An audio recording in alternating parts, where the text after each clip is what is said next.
A Batalha de Stalingrado foi um dos confrontos mais importantes da Segunda Guerra Mundial. O sangue derramado durante esta luta e a vitória incontestável do lado soviético marcaram, sem dúvida, um antes e um depois no conflito. Após esta batalha sangrenta, o destino dos cerca de 100.000 soldados alemães que conseguiram sobreviver à brutalidade do Exército Vermelho não foi muito mais promissor do que o daqueles que acabaram debaixo da terra. Sua vida nos gulags soviéticos foi marcada por torturas, trabalho forçado e horas intermináveis de um calvário que parecia não ter fim. Hoje, seguidores, veremos o que aconteceu com esses soldados após a derrota da Alemanha em Stalingrado. Durante os primeiros anos da Segunda Guerra Mundial, o Terceiro Reich já havia conseguido invadir cenários-chave como Polônia, França e Países Baixos.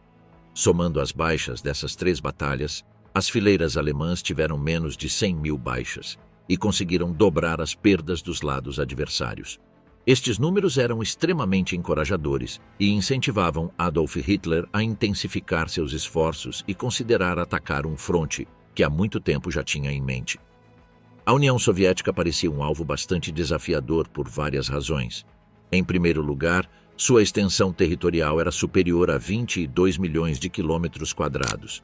Comparativamente, a França tinha cerca de 640 mil, a Polônia aproximadamente 322 mil e os Países Baixos pouco mais de 40 mil quilômetros quadrados.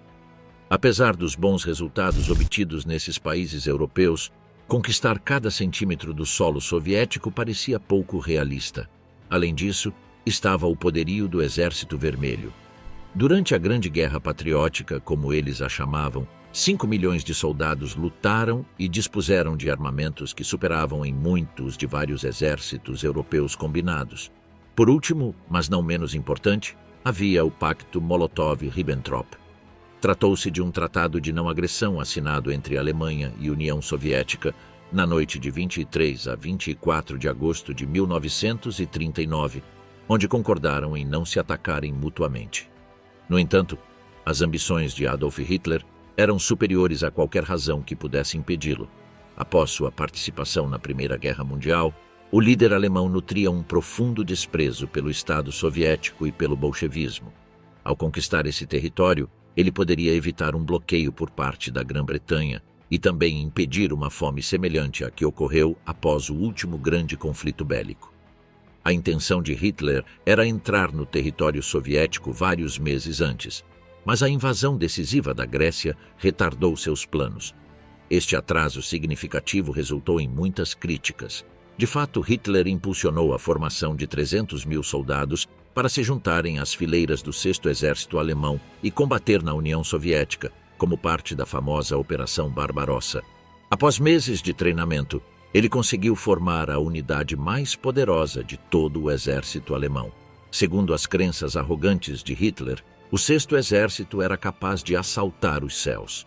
Em 1942, após intervenções fracassadas em Moscou, Sebastopol e Leningrado, o exército alemão voltou seus olhos para o território de Stalingrado.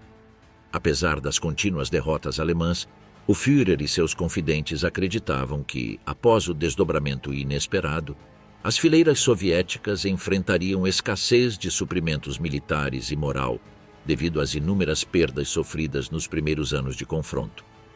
De acordo com os cálculos das autoridades nazistas no chamado Plano de Fome, a população das principais cidades soviéticas teria morrido de fome, chegando a 35 milhões de mortes.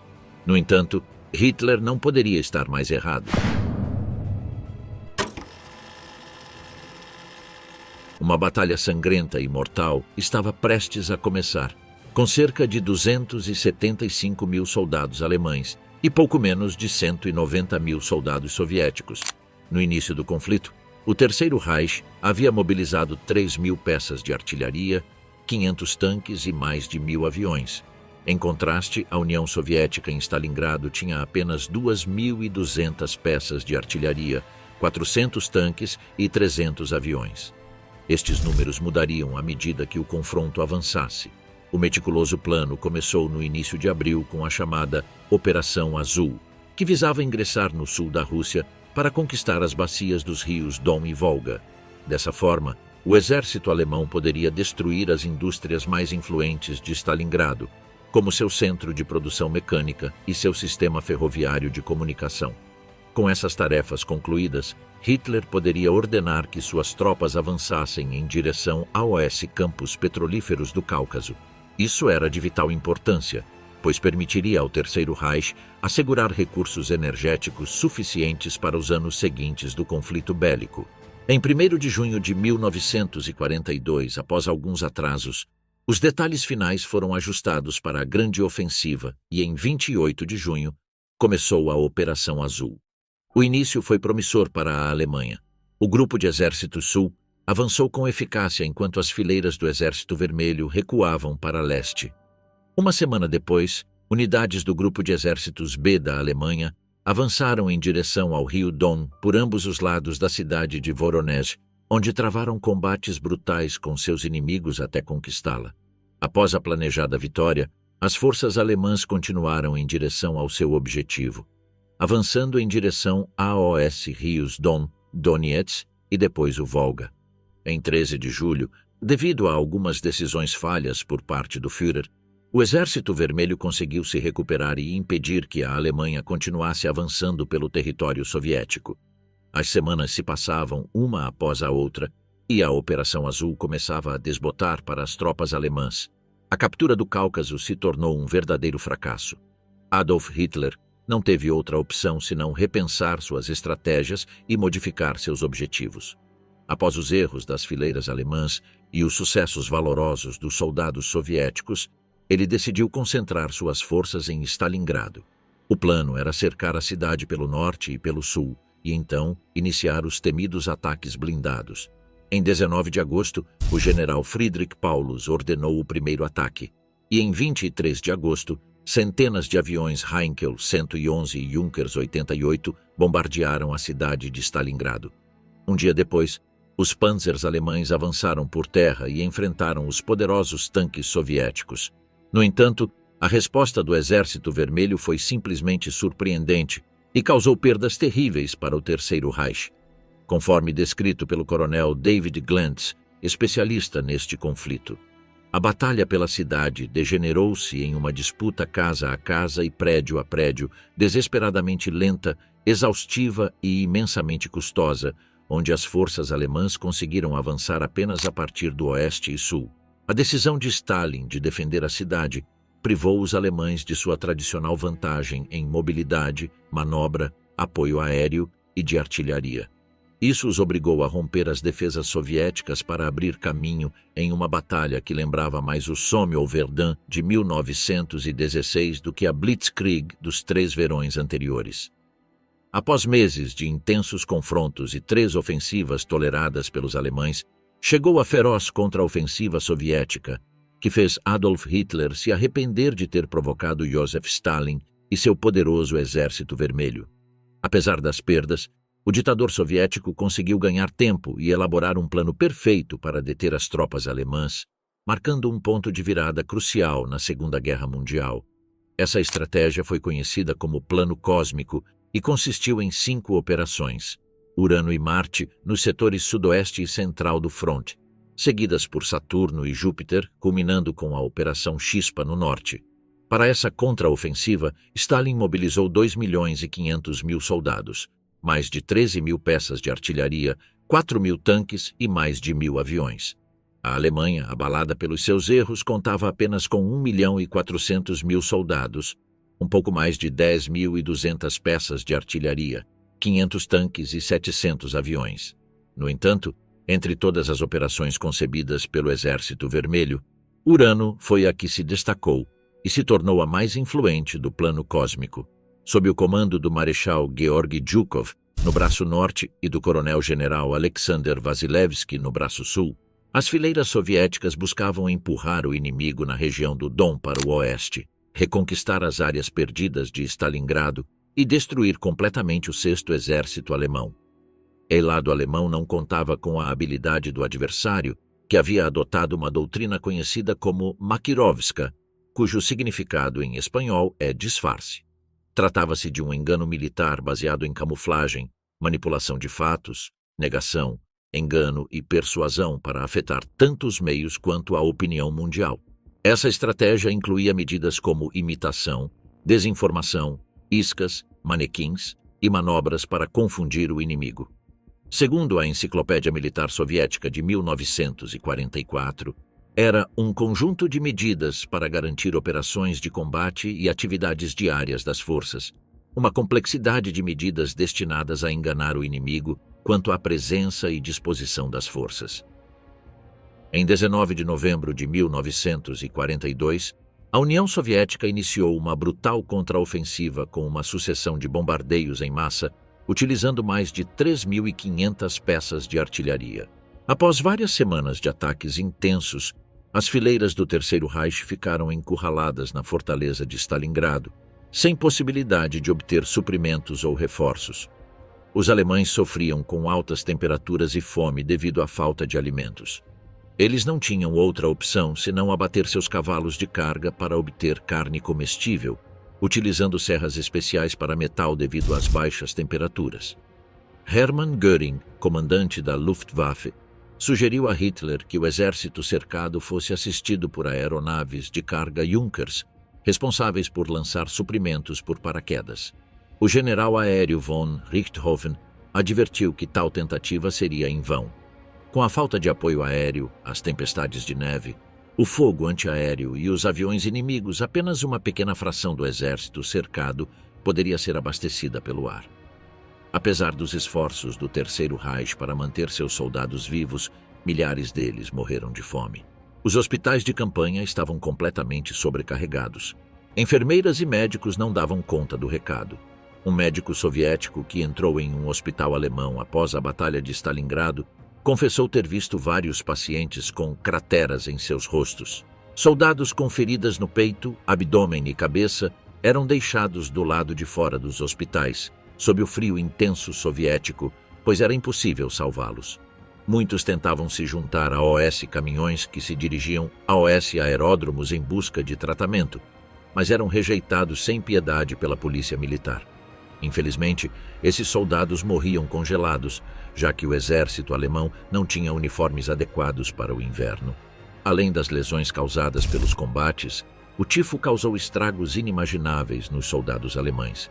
Esta doença é propagada por piolhos e seus sintomas incluem calafrios, vômitos, febre, erupções cutâneas, olhos rosados, pupilas dilatadas e lábios negros. Os soldados que contraíam tifo precisavam ser isolados rapidamente para evitar uma maior propagação. Depois de sofrer um grande número de baixas por esta doença, uma nova e misteriosa causa de morte trouxe mais problemas para o Führer. Centenas de soldados alemães estavam morrendo repentinamente, sem causa aparente. Após um patologista de prestígio viajar diretamente de Berlim e realizar um extenso estudo dos resultados de várias autópsias, o enigma foi desvendado. O fenômeno curioso foi chamado de Síndrome da Morte Súbita, causado pelo frio, exaustão, fome e desespero. No final de janeiro de 1943, Paulus solicitou permissão ao Führer para iniciar negociações com o Exército Vermelho. A situação não era de forma alguma positiva e parecia não haver outra opção senão fazer concessões e tentar sair dali com vida. Em resposta, Adolf Hitler fez algo inesperado. Promoveu Paulus a marechal, lembrando-lhe que, ao longo da história da Alemanha, nenhum marechal havia se rendido. A situação era irreversível. Os soldados alemães se retiravam diante do avanço soviético. Alguns infligiam ferimentos em si mesmos na esperança de obter um bilhete para casa, enquanto outros arriscavam suas vidas expondo-se a francotiradores inimigos, desejando acabar com seu sofrimento. Paulus estava indignado. Ele estava cansado de ver os líderes desfrutando de boas condições, banquetes e champanhe, enquanto seus homens imploravam por uma morte digna. Além disso, não conseguia conceber como, apesar dos soviéticos oferecerem condições honrosas para a rendição, as autoridades alemãs se recusaram categoricamente a aceitá-las. Por isso, Paulus não resistiu ao lugar infame ao qual Hitler o havia levado e não viu outra opção senão assinar a rendição. Não vejo maneira de sair deste inferno. Ainda não me acostumei com a ideia da morte, mas essa música diabólica da batalha que traz a morte não para de tocar. escreveu um soldado alemão anônimo, que provavelmente morreu, em seu diário encontrado no fronte de Stalingrado. Pelos interrogatórios AOS alemães capturados, percebeu-se que eles continuaram lutando, apesar da fome, do esgotamento e das mortes em massa, por uma mistura de ressentimento, obediência e convicção ideológica com o nacionalsocialismo.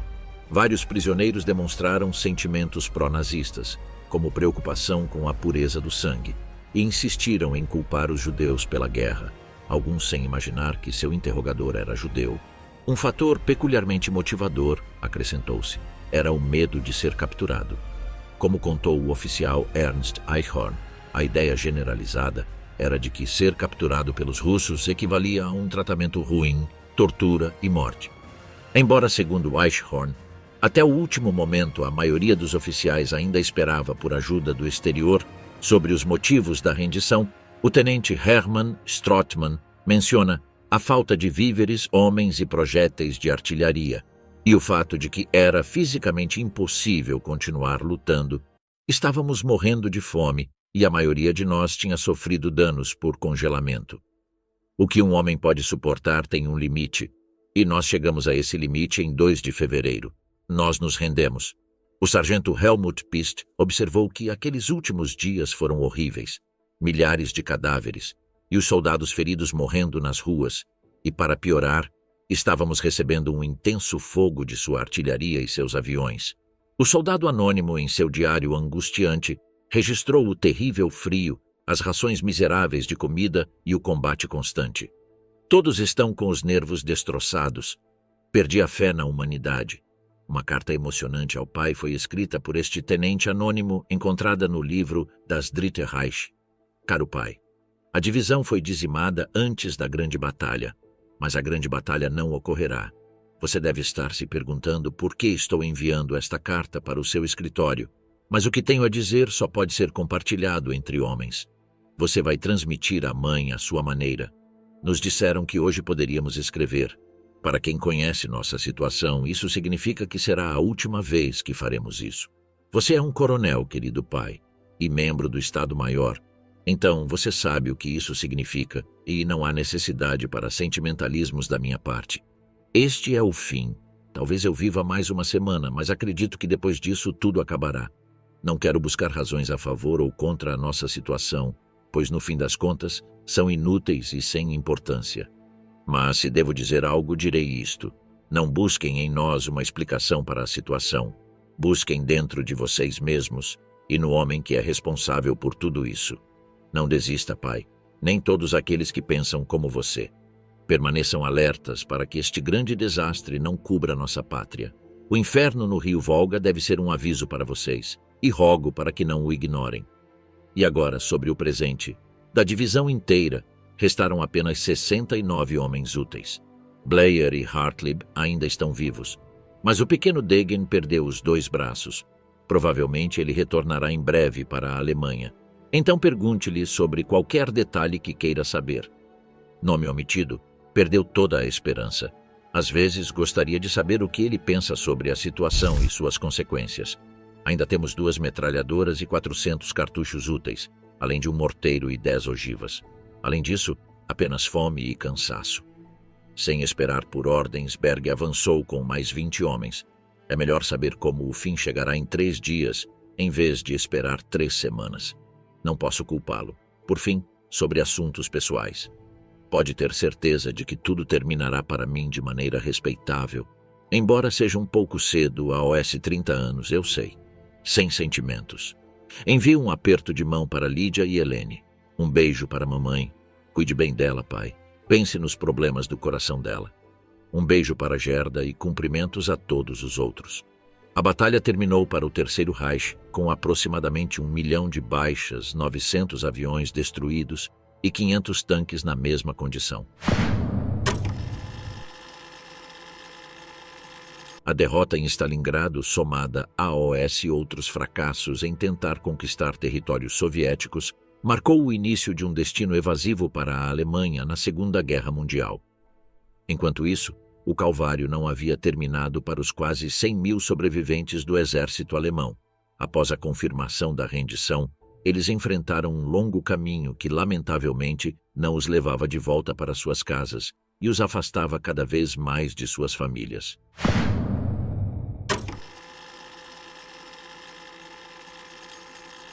Os soldados alemães que conseguiram resistir à Batalha de Stalingrado foram submetidos à terrível Marcha da Morte.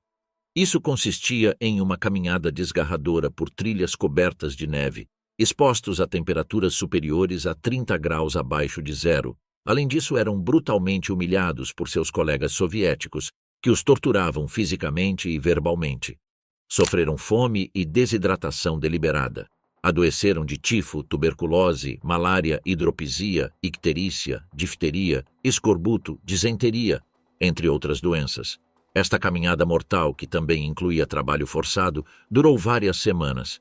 Apenas 5.000 soldados alemães conseguiram sobreviver. O restante dos soldados morreu no caminho e não pôde ter um funeral digno. Seus corpos simplesmente jaziam nas desoladas estepes soviéticas. Os sobreviventes não tiveram um destino melhor. Foram transferidos para os campos de trabalho soviéticos, mais conhecidos como gulags, localizados em Lunovo, Suzdal, Krasnogorsk, Bekedal, Yelabuga, Usman, Astrakhan, Iranki, Karaganda e Bazianovsky, entre outros. Os prisioneiros de guerra eram considerados pela União Soviética não apenas como uma fonte de trabalho, mas também como um recurso destinado a ser utilizado na economia do país, não só durante a guerra, mas, o que é mais importante, no pós-guerra, escreveu o historiador Vladimir Vsevolodov. Durante a Conferência de Teherã, Stalin afirmou necessitar de mais de 4 milhões de cidadãos alemães para reconstruir as cidades soviéticas destruídas e recuperar a indústria. Segundo a historiadora Helena Shmaraeva, esse número baseou-se no idêntico número de soldados soviéticos mortos e desaparecidos até o momento da Convenção Internacional. Além disso, durante a Segunda Guerra Mundial, mais de 3 milhões de cidadãos governados por Stalin foram levados à Alemanha para realizar trabalhos forçados. Tudo indica que o Estado euroasiático buscava não era nem mais nem menos do que compensar os danos recebidos. Para compreender o sofrimento ao qual foram expostos os sobreviventes alemães da Batalha de Stalingrado, é necessário que conheçamos os detalhes mais assustadores sobre os gulags.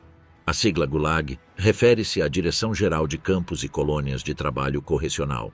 Trata-se da ramificação do NKVD, ou seja, o Comissariado do Povo para Assuntos Internos da União Soviética. Esta unidade era responsável por administrar o sistema penal de campos de trabalhos forçados. Desde a sua criação na década de 1930 até sua desarticulação no início dos anos 50, os gulags abrigaram mais de 14 milhões de prisioneiros políticos e criminosos de todos os tipos. No início da Segunda Guerra Mundial, aproximadamente 2 milhões de pessoas já estavam nos gulags.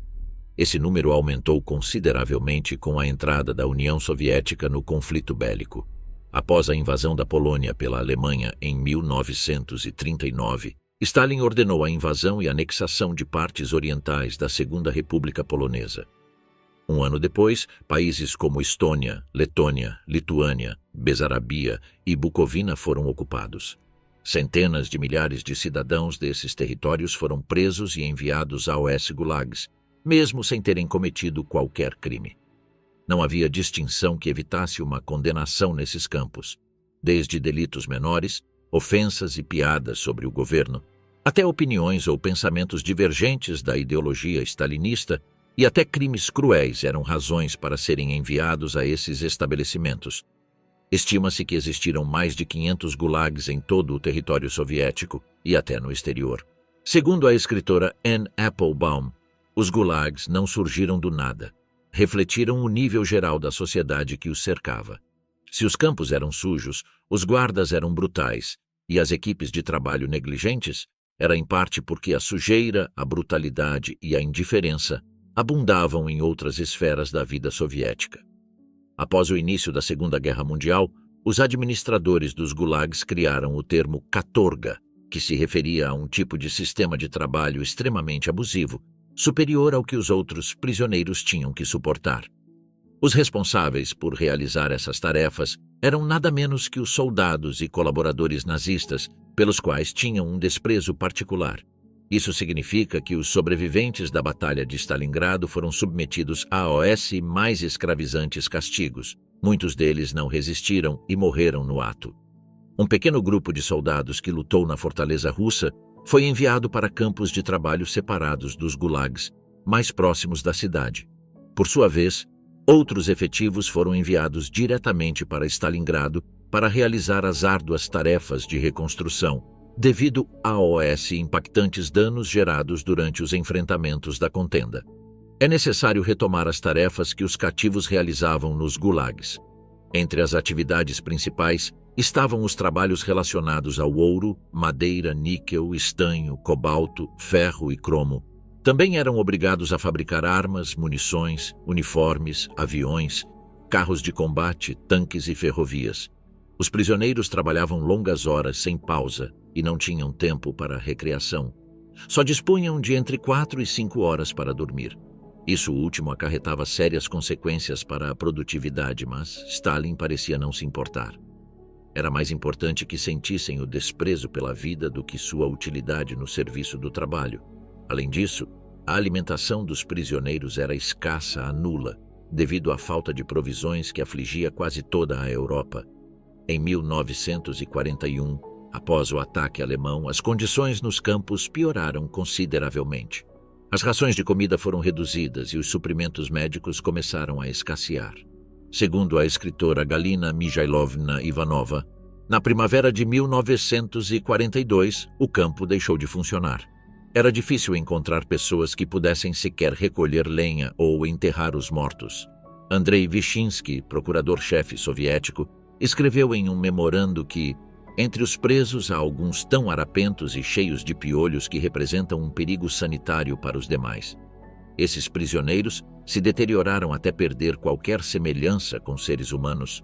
Na falta de comida, eles recolhem lixo e, segundo alguns presos, comem ratos e cachorros.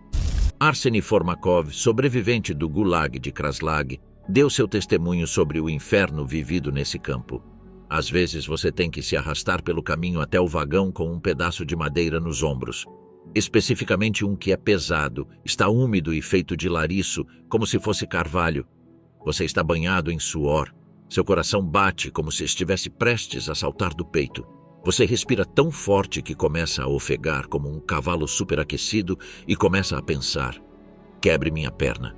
Eu cairia e a madeira me esmagaria e isso seria o fim. Não mais sofrimento. Tudo acabaria para sempre. Helmut Bohn, soldado alemão, confessou que, até chegarmos ao acampamento, a ração diária era de 1 litro de sopa líquida e 300 gramas de pão duro. Naqueles dias, nos ordenavam cortar lenha para a cozinha de campo russa. Nos davam um pouco de chá quente para o jantar. Nós, uma dúzia de prisioneiros, estávamos trancados sob chave em um curral de cabras, supervisionados por uma jovem tenente do Exército Vermelho. No entanto, é importante mencionar que as condições de vida dos condenados variavam conforme o Gulag. Por exemplo, em Burepolom, abrigavam-se 3.000 prisioneiros apolíticos. Embora estivessem levemente vigiados, podiam andar livremente.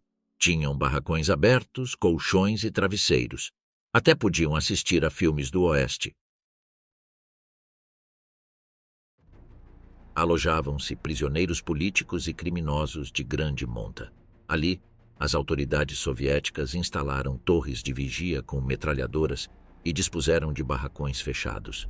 Aos prisioneiros em geral era proibido possuir fotografias de seus entes queridos e só podiam enviar uma carta por ano. Por outro lado, os prisioneiros também ocupavam postos de trabalho nos quais assumiam grandes responsabilidades.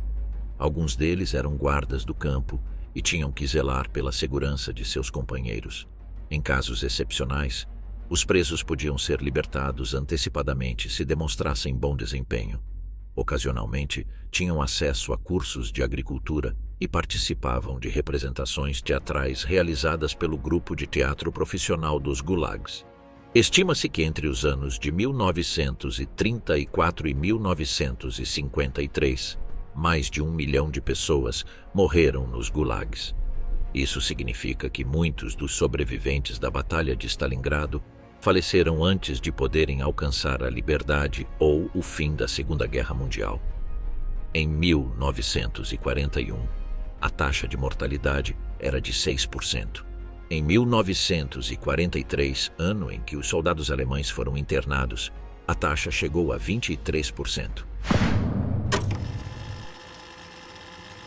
Após vários meses decorridos desde o fim da Segunda Guerra Mundial, em 1946, na União Soviética ainda existiam mais de 240 campos de trabalho que abrigavam mais de 1 milhão de prisioneiros. Com o passar do tempo, esse número aumentou até se aproximar dos 4 milhões. No entanto, cerca de 70% deles enfrentavam problemas de saúde. Os prisioneiros de guerra alemães, tanto doentes quanto em condições saudáveis, foram designados para batalhões de trabalho. Humilhados por causa de seus crimes cometidos durante o maior conflito bélico da história, os ex-membros das forças nazistas foram cruelmente obrigados a reconstruir fábricas, represas, ferrovias e portos. Também restauraram milhares de casas civis destruídas, bem como moradias destinadas exclusivamente a trabalhadores do Ministério do Interior. Alguns deles trabalharam em uma fábrica de vidro em um subúrbio de Moscou chamado Litkarino. Outros construíram um prédio de arquivos em Krasnogorsk, baseado no projeto do renomado arquiteto alemão Paul Spiegel. Também foram responsáveis pelo corte de árvores e pela construção de estradas e ferrovias em áreas remotas e de difícil acesso. Não faltaram aqueles que colaboraram na extração de minerais nas minas da bacia do rio Don, onde eram extraídos urânio, carvão e ferro.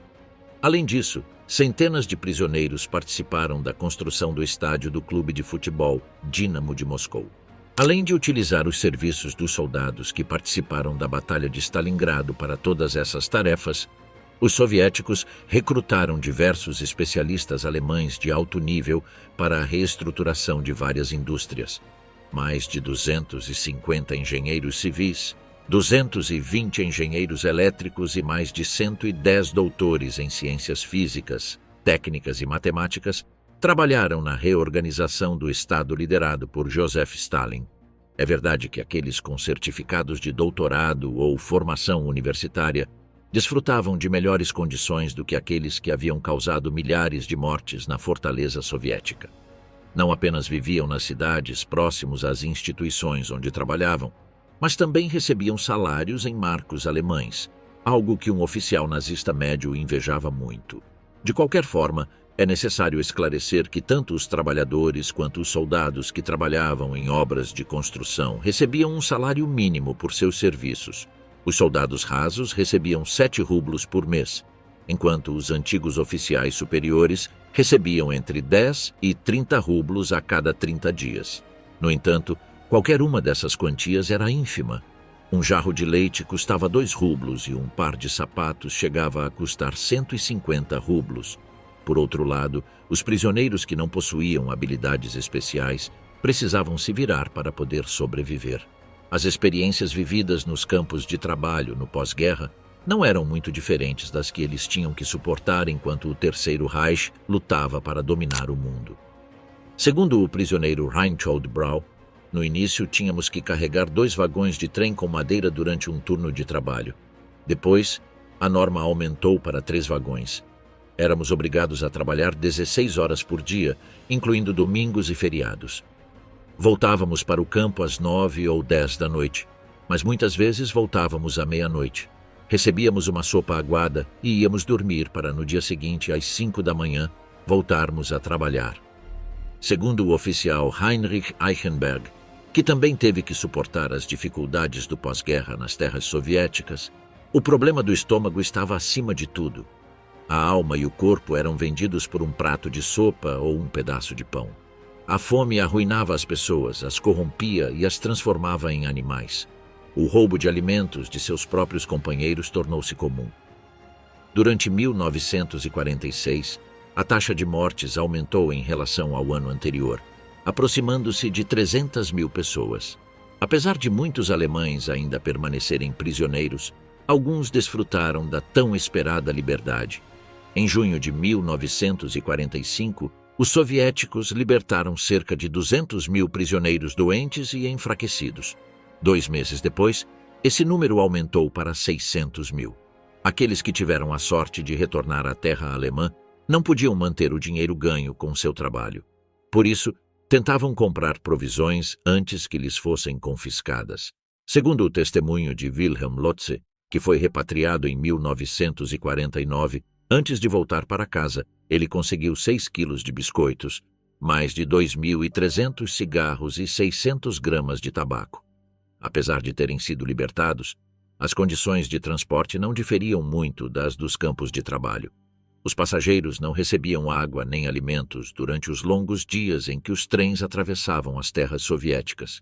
Uma vez em solo alemão, foram levados ao campo de realocação soviético em Frankfurt, onde passaram as seguintes 48 a 72 horas. Finalmente, as fileiras do Exército Vermelho os enviaram de volta às suas cidades natais. A repatriação dos prisioneiros de guerra alemães das terras soviéticas oficialmente acabou em 1950. No entanto, nos 6 anos seguintes, entre 10 mil e 20 mil prisioneiros que não haviam sido regularmente declarados foram entregues. Além disso, o que poucos sabem é que os soviéticos criaram 10 campos especiais na Alemanha, onde mantinham cerca de 176 mil prisioneiros. De acordo com Karl Wilhelm Wickmann, que esteve preso no campo de Torgau, em Saxônia, nós não podíamos sair.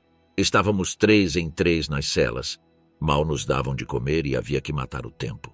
Ao final do cativeiro, 1/3 dos prisioneiros havia morrido.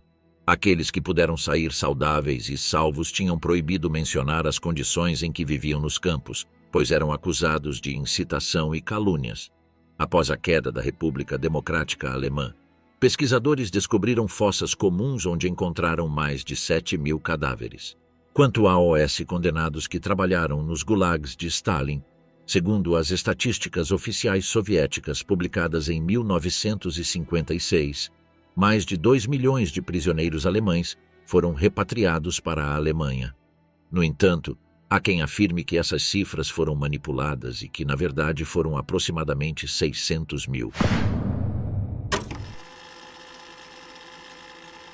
Outra sorte foi a de Friedrich Paulus, o já mencionado mariscal de campo em Stalingrado, pois teve dias realmente desoladores depois de ter liderado o exército alemão nesta cruenta batalha.